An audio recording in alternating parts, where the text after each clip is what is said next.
오늘은 요한복음 5장 말씀을 여러분과 함께 나누도록 하겠습니다. 요한복음 5장은요, 두 가지 사건인 것 같은데 하나의 사건입니다. 그렇지만 오늘 1절부터 18절까지 38년 된 병자가 고침받은 사건, 이 부분부터 먼저 여러분과 함께 다루어 보겠습니다. 4장에서는 사마리아 수가성의 한 여인과 대화를 나누시고 사마리아에 구원을 선포하신 예수님에 대해서 하나님 말씀을 나누었습니다. 그리고 다시 갈릴리로 오셔서 하나님께서 자신에게 맡기신 사역을 핍박에도 불구하고 고향에서 감당을 하셨습니다. 선지자가 고향에서 환영받지 못하는 일이거든요. 그리고 갈릴리 지방의 가버나움에서 왕의 신하의 아들을 고치셨습니다. 왕의 신하의 아들은요, 예수님께서 말씀하시자 그 말씀을 믿고서 돌아갔는데 32km를 돌아갔는데 도중에 예수님께서 말씀하신 바로 그 시점에 자신의 아들이 고침받았다는 사실을 깨닫고 모든 가족들이 예수를 믿게 되었다. 자, 5장에서는요, 예수님이 행하신 놀라운 이적과 예수님이 자기에 대한 변호를 하십니다. 오늘은 예수님께서 행하신 놀라운 이적에 대해서 여러분과 함께 말씀을 나누겠습니다. 여러분이 잘 아는 38년 된 병자를 고치신 이야기가 5장 1절부터 18절에 기록되어져 있습니다. 자, 38년 된 병자를 고쳤다. 그럼 요한복음의 특징을 다시 한번 머리에 떠올릴 수 있어야만 합니다. 요한복음의 독자는요, 교회를 위한 예수의 신성을 강조한 책이 요한복음입니다. 그렇기 때문에 예수님의 신성을 7가지 이적으로 표현하고 있는데요, 오늘 7가지 가운데 3번째 이적입니다. 첫 번째 이적은 갈릴리 가나에서 물로 포도주를 만드신 이적입니다. 2장에 나오지요. 두 번째 이적은 4장에 왕의 신하의 아들을 고치신 이야기가 2번째 이적입니다. 요한복음을 여러분이 공부하면서 이 7가지 이적, 7가지 예수님과 성도들과의 관계에 대해서 모르면 안 됩니다. 이건 당연히 외울 수 있어야만 됩니다. 세 번째가 38년 된 병자를 고치신 이적을 오늘 다루게 됩니다. 네 번째는 5,000명을 먹이신 이야기가 나오고요. 5번째는 무리를 걸으신 기적, 6번째는 소경을 고치신 기적, 7번째가 가장 중요한 거죠. 죽었던 나사로를 살리시는 기적을 예수님께서 오늘 3번째 다룹니다. 그런데 중요한 것은 이 이적들을 통해서 제1의 가나의 혼인잔치의 이적을 체험한 사람, 그걸 보면서 2, 3, 4의 가나의 혼인잔치를 체험한 사람이 있고요. 또한 왕의 신하의 아들을 고치신 이야기도 또 많은 사람들이 그 이적을 통해서 예수를 믿었습니다. 그리고 오늘 38년 된 이적의 이야기도 마찬가지입니다. 그래서 요한복음 20장 30절 말씀에 예수님께서 이 책에 기록되지 아니한 다른 표적도 행하셨다. 자, 그 점을 여러분들이 명심하면서 오늘 본문 말씀을 읽어 나갈 수 있어야만 합니다. 자, 안식일에 38년 된 병자를 예수께서 고치셨는데요, 1절에 보면 이런 말씀이 기록되어져 있습니다. 함께 읽어보겠습니다. 얼마 후 유대인의 명절이 되어 예수님께서는 예루살렘으로 올라가셨습니다. 아멘. 쉬운 성경에는 얼마 후라고 되어 있지만 우리 개역개정 사판에는 그 후에라고 나와 있습니다. 무슨 말씀인가 하면 사장의 사건, 왕의 신하의 아들을 고치신 이 사건 이후에 상당한 기간이 지난 후에, 그 후에 유대인의 명절이 되어서 예수님께서는 다시 예루살렘으로 올라가셨습니다. 자, 그러면 여러분들이 이 그림을 머릿속에 그릴 수 있어야만 합니다. 예수님께서 유대 예루살렘에서 갈릴리로 가셔야 하겠는지라. 그런데 사마리아 성에 들어가서 수가성에 있는 여인을 만나실 계획을 가지고 계셔서 베레아를 거치지 않고 바로 사마리아로 직행해서 사장에 이 수가성 사마리아 성을 구원했습니다. 그리고 갈릴리에서 자신의 사역을 행하셨습니다. 갈릴리는 자신의 고향이었습니다. 그리고 이 갈릴리 가나에서 이적을 행했던 그 가나에서 32km 정도 떨어져 있는 가브나움의 왕의 신하의 아들을 고치시고 5장에 다시 갈릴리에서 어디로 오십니까? 유대 예루살렘으로 오셨다. 자, 이 그림을 여러분들이 머릿속에 그리면서 5장을 읽으실 수 있어야만 합니다. 말씀드렸듯이 4장에서 예수님께서 행하신 이적 가운데서 기록되지 않았지만 이 놀라운 표적을 경험한 사람들 중에 분명히 제2, 제3, 제10의 왕의 신하가 나왔을 것이라고 말씀을 드렸습니다. 왕의 신하의 아들을 고치신 이야기를 들으면서 나도 이런 문제가 있는데, 내 딸도 이런 문제가 있는데, 나도 그런 경제적인 문제가 있는데 라고 생각하면서 예수님께 한번 나아가 봐야 되겠다. 예수님께 내 문제를 가지고 가봐야 되겠다. 그리고 예수님께 한번 내 문제를 놓고 도와달라고 간청해야 되겠다는 사람들이 지금 많이 생겨났다. 어디서요? 유대에서도 생겨났고 사마리아에도 생겨났고 갈릴리에서도 생겨났다. 그래서 예수님이 가시는 곳마다 사람으로 말미암아 인산인해를 이루고 있었다라는 점을 기억할 수 있어야만 합니다.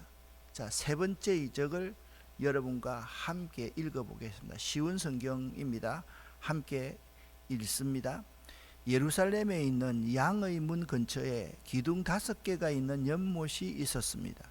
거기에는 히브리 말로 베데스다라고 쓰여 있었습니다. 이곳에는 병약한 사람, 앞 못 보는 사람, 걷지 못하는 사람, 다리를 저는 사람 등 많은 병자들이 누워 있었습니다. 거기에 38년 동안 병을 앓아온 한 남자가 있었습니다. 예수님께서는 그 남자가 누워 있는 것을 보시고 그가 아주 오랫동안 병을 앓아온 사람이라는 것을 아셨습니다. 그래서 그에게 물으셨습니다. 낫기를 원하시오? 병든 사람이 대답했습니다. 선생님, 물이 움직이기 시작할 때 제가 연못 안으로 들어갈 수 있게 도와주는 사람이 없습니다. 제가 물속으로 들어가려고 하면 다른 사람이 저보다 앞서서 물속으로 들어가곤 합니다. 아멘. 자, 여기까지만 먼저 한번 읽읍시다. 보통 공간복음에 나오는 이야기는 낫기를 원하시오 라고 하면 대답은 어떻게 나왔습니까? 내가 낫기를 원합니다. 보기를 원하시오? 내가 보기를 원합니다. 그렇게 대답을 했습니다. 그런데 여기에서는 그렇게 말하지 않습니다. 변명합니다. 이유를 댑니다. 그것이 이 사건 이후에 이 사건이 벌어지는 날이 안식일이었기 때문에 논쟁거리가 된다라는 점을 이 이야기는 우리에게 분명하게 지금 보이지 않게 복선을 깔고 있는 것을 볼 수가 있습니다. 예수님께서는 그 병자에게 낫기를 원하시오라고 묻자 그 38년 된 병자의 대답이 예가 아니라 물이 움직일 때 나를 들어서 못에다가 넣어주는 사람이 없습니다. 내가 가는 동안에 남들이 나보다 먼저 베데스다 연못에 들어가 버립니다. 나는 도무지 고침받을 수 없는 사람입니다 라고 스스로를 비관하는 사람이었습니다. 38년 동안요, 물이 움직일 때 그 물로 뛰어든 사람을 얼마나 많이 보았겠습니까? 약간 미신 같은 이야기가 지금 벌어지고 있었던 것입니다. 실제로 그 말은 맞겠죠. 또 자신이 가장 먼저 들어가려고 용쓰는 마음이 얼마나 많았겠습니까? 그런데 이 사람은 38년이라는 기간이 지나니까 아마도 저는 이렇게 추측을 해봅니다. 처음에는 그 연못으로 데려다 주려는 사람이 있었을 것입니다. 김병의 효자가 어디 있습니까? 38년 동안 그 옆에 붙어서 자기를 건사해 주는 사람이 어디 있겠습니까? 아마 그 옆에 부모님이 계셨는지도 모르겠습니다. 부모님이 그 38년 동안 또 형제가 있었는지 모르겠습니다. 38년 동안 그것만 보고 있을 수는 없잖아요. 돌아가셨든지 실망해서 가버렸든지 이런 사람이었을 것이라 라고 생각하고, 이 사람은 패배주의에 사로잡혀 있는 사람입니다. 그런데 여기 현재 이 병자 앞에 계신 분은 물에 들어가지 않고서도 그를 고쳐주실 수 있는 전능하신 분이 계십니다. 여러분 보세요. 왕의 신하의 아들을 고칠 때 예수님께서 32km 정도가 떨어져 있는 곳에 네 아들이 나았다, 믿어라, 나았습니다. 예수님의 치유는 시간과 공간을 초월해서 일어나고 있었기 때문에 물에 들어가지 않고서도 고칠 수 있는 분이 그 앞에 계셨습니다. 그럼에도 이 사람은 자기의 문제를 가지고 예수님께 나아가지 않고 신세 한탄만 하고 있다는 점에서 왕의 신하와 전혀 다른 사람이었습니다. 왕의 신하는요, 권력과 돈과 모든 것을 다 가지고 있는 사람이었지만 이 사람은 지지리도 못난, 아무것도 가지지 못한 사람이었다라는 사실을 우리에게 밝혀주고 있습니다. 그때 같이 한번 8절 9절 읽어보겠습니다. 그때 예수님께서 말씀하셨습니다. 일어나서 당신의 침상을 들고 걸어가시오. 그 즉시 그 남자는 병이 나았습니다. 그는 그의 침상을 들고 걸어가기 시작했습니다. 아멘. 예수님께서는 그 38년 된 신세 한탄하는 병자에게 세 개의 동사로 말씀하십니다. 첫 번째, 일어나라. 그리고 네 자리를 들어라. 그리고 걸어가라. 따라합시다. 일어나라, 들라, 걸어가라. 여러분에게 똑같은 말씀을 하십니다. 여러분이 신세 한탄하고 있는 그 자리에서 일어나라 말씀하십니다. 내가 그렇게 의지하고 있는 그것을 버리고 그것을 한번 들어보라 말씀하십니다. 그리고 걸어가라 말씀하십니다. 자, 예수님께서 말씀하시는 세 가지의 동사가 다 가능한 일입니까? 불가능한 일입니까? 불가능한 일입니다. 할 수 있는 일이 아닙니다. 여러분, 38년 동안 그 몸을 쓰지 않으면 아마 그 모든 기관들이 골아서 도무지 회복될 수 있는 신경, 근육 전혀 아닐 것이라고 우리는 추정해 볼 수가 있습니다. 예수님의 말씀은요, 불가능한 말씀을 지금 하고 있는 거예요. 그 사람에게 일어나는 것도 기적 같은 일이고요, 자신이 누웠던 자리를 드는 것도 기적 같은 일이고요, 그가 걸어가게 되리라는 것은 왜? 그 베데스다 연못에 1등을 해야지 들어갈 수 있는데 이 사람은 항상 꼴찌니까 걸어가는 것도 불가능한, 꿈에서나 있을 법한 그러한 명령을 예수님께서 하시고 계신다는 거죠. 하지만 예수님은 그렇게 되게 말씀하셨습니다. 예수님에게는 그런 능력이 있으시고요. 아멘입니다. 여러분 믿으십니까? 문제 해결의 비결은 예수님께서 하신 말씀 그 자체를 믿는 것이기 때문입니다. 일어나라 하면 믿음으로 일어나면 되고, 네 자리를 들라 하면 믿음으로 들면 되고, 걸어가라 하면 순종해서 걸어가기만 하면 문제가 해결되는 것입니다. 할렐루야. 그런데 이것을 이 사람은 알고 있습니까? 모르고 있습니까? 모르고 있습니다. 그런데 그 즉시 이 38년 된 불가능한 일이 그 앞에서 이루어졌습니다. 왕의 신하의 아들을 고칠 때도 예수님께서 하신 말씀을 왕의 신하가 믿었기 때문에 가능했습니다. 예수님께서는 항상 말씀합니다. 누구든지 말씀을 믿으면 하나님의 영광을 보게 되어 있다 말씀하십니다. 사람으로는 불가능한 일이지만 하나님은 가능하다라고 말씀하십니다. 여러분은 그 사실을 믿습니까? 사람으로는 할 수 없지만 하나님은 가능하다는 사실을 믿습니까? 여러분은 일어나라 하면 일어나겠습니까? 여러분은 그 자리를 들라 하면 드시겠습니까? 여러분은 걸어가라 하면 걸어가시겠습니까? 이것을 지금 여러분에게 묻고 계신다라는 것입니다. 8절 9절을 다시 한번 제가 읽어보겠습니다. 여기 그때라는 말이 매우 중요합니다.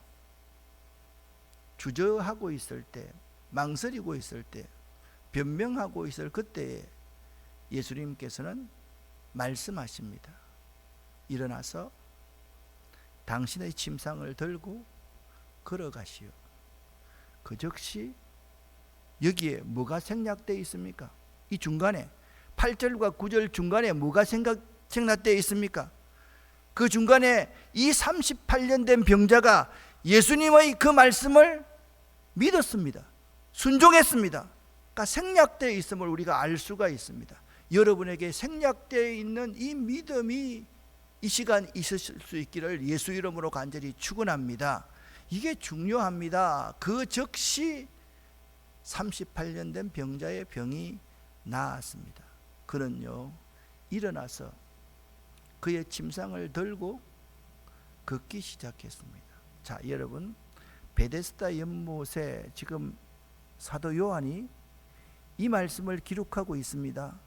얼마나 많은 사람이 있었겠습니까? 자, 그 연못에 누가 있었다 그랬습니까?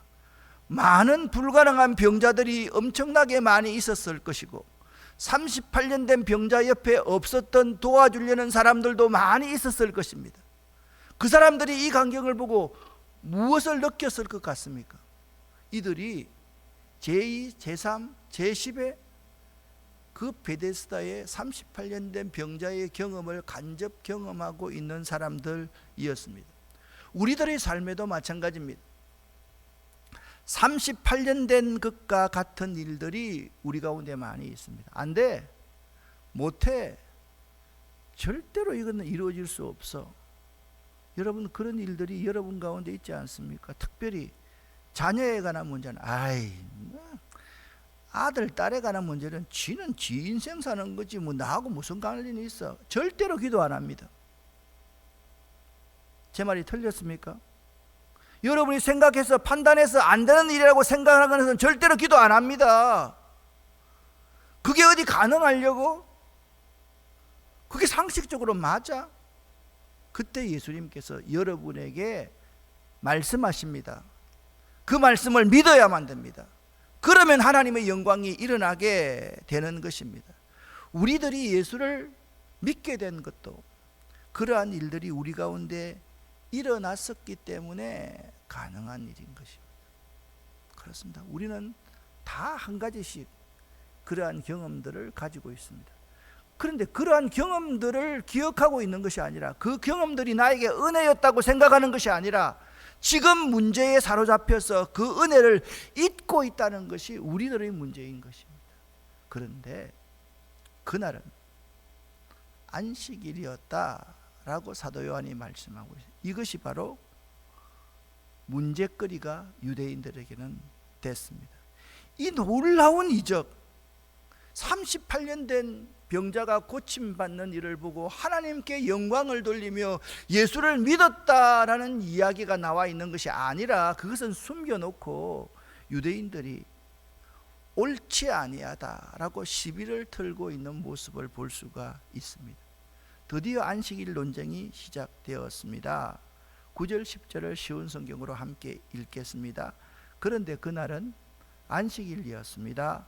그래서 유대인들은 병이 나은 그 남자에게 이렇게 말했습니다. 오늘은 안식일이요. 안식일에 당신이 침상을 들고 가는 것이 율법을 어기는 일이요.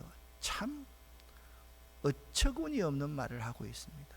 요한복음에 나오는 유대인들은요, 일반적으로 예수님을 향해 적대적인 마음을 가진 사람들을 요한은 유대인들이라 그렇게 표현하고 있습니다. 11절부터 계속해서 읽어보겠습니다. 그러자 그 남자가 대답했습니다. 나를 고쳐주신 분이 나에게 침상을 들고 걸어가거라 하고 말씀하셨습니다. 당신에게 침상을 들고 걸어가라고 말한 사람이 도대체 누구요? 라고 유대인들이 다시 물었습니다. 그러나 병고침을 받은 사람은 어떤 사람이 자기를 고쳐주었는지 알 도리가 없었습니다. 왜냐하면 그곳에는 많은 사람이 있었고요. 예수님께서는 이미 군중 속으로 사라진 뒤였기 때문입니다. 얼마 후 예수님께서는 성전뜰에서 그 남자를 만나 그에게 말씀하셨습니다. 보시오, 당신은 이제 다시 건강해지시니 더 악한 일이 당신에게 닥치지 않게 다시는 죄를 짓지 마시오.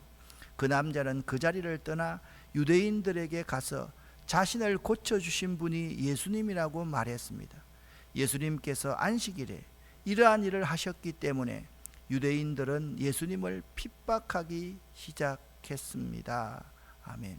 자, 여기 14절, 15절, 16절에 보니까 이렇게 말합니다.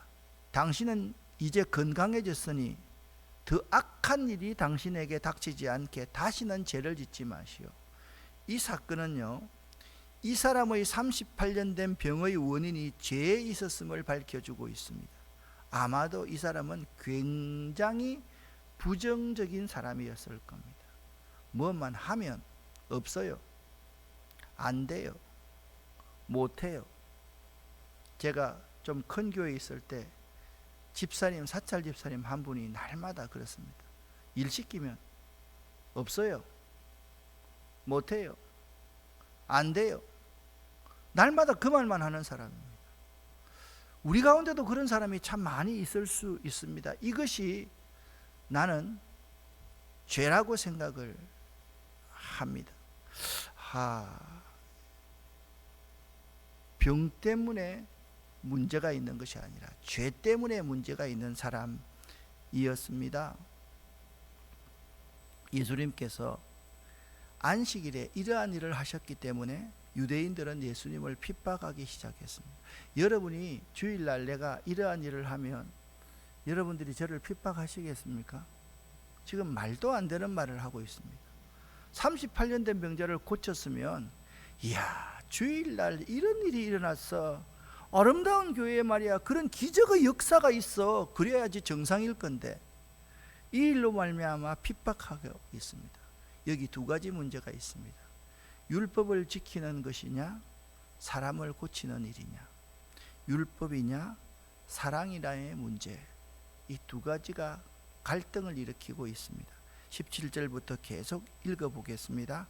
그러나 예수님께서는 그들에게 이렇게 말씀하셨습니다. 내 아버지께서 지금까지 항상 일하시니 나도 일한다. 이 말 때문에 유대인들은 더더욱 예수님을 죽이려고 안달하였습니다. 그것은 그분이 안식일을 범할 뿐만 아니라 하나님을 자기의 친아버지라고 불러 자기를 하나님과 동등하게 여기고 있기 때문이었습니다. 아멘.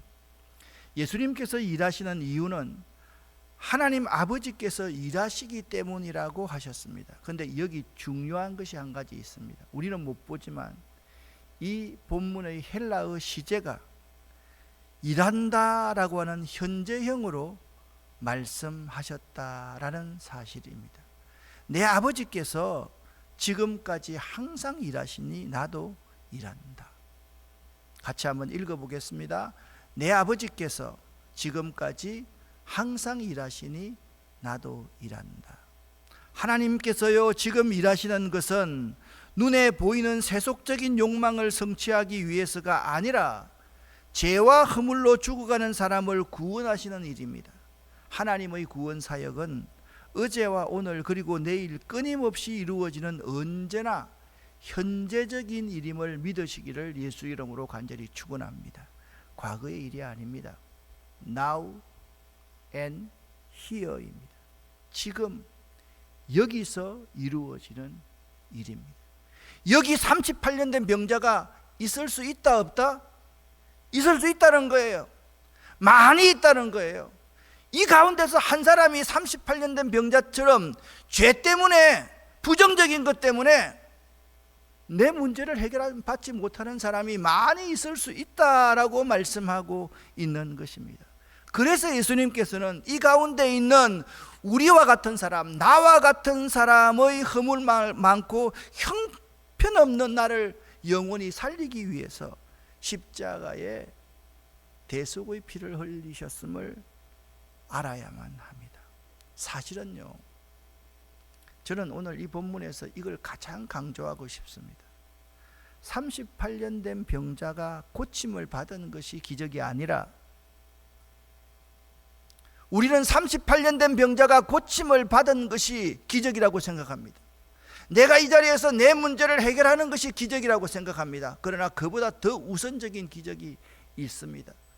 그러한 사람에게도 나 같으면 그러한 인간 꼴도 안 보겠습니다. 날마다 부정적인데 없어요, 못해요, 안 해요. 그런 말 하는데 내가 왜 그걸 도와줘야 됩니까? 그렇게 생각할 겁니다. 그러나 예수님께서는 이런 사람을 찾아가셔서 그에게 물어줍니다. 낫기를 원합니까? 물어줍니다. 이것이 기적이고 이적입니다. 오늘 이 자리에 여러분과 저에게 묻습니다. 여러분, 그 문제 해결되기를 원하십니까? 대답을 안 하기로 작정했습니까? 아이, 그거 안 돼요. 그러나 여러분, 아멘, 그렇게 대답할 수 있는 여러분 될 수 있기를 예수 이름으로 간절히 축원합니다. 기도하겠습니다.